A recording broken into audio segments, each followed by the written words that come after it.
Bideo honetan, ikusiko dugu hirukiak nola eraiki haien hiru luzerak ezagutuz geroz. Errazu argi, ez dugu gai hori jadanik landua beste bideo batean?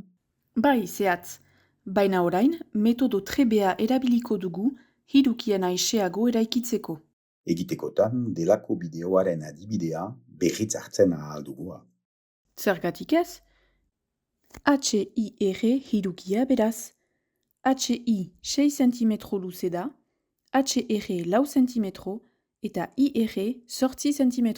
Eta arkatza erregela eta konpasa berriz hartzen ditut, eskema egiten, IR alde luzeena marrazten, eta konpasaz... Barka zehatz, zure solasa mozten baitut. Konpasa hartu baino lehen, erriak erabiliko dituzu konpas gisa.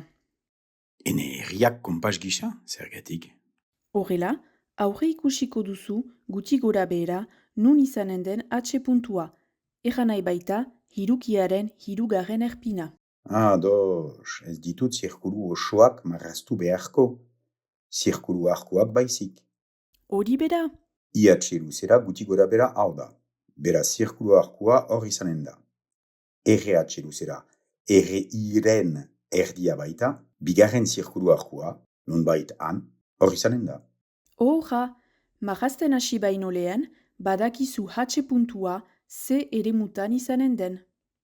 Eta joaintzina konpasa 6 centimetroz irekiz eta haren punta I puntuan ezarriz, zirkulu arkua marrazten ahal dut. Eta H puntua zirkulu arku horren puntuetarik bat izanen da. Bai, eta gauza bera egiten duzu, 4 centimetroz irekiz, puntia R puntuan. Eta hor dugu H puntua, bi zirkulu arku horien ebaki puntua.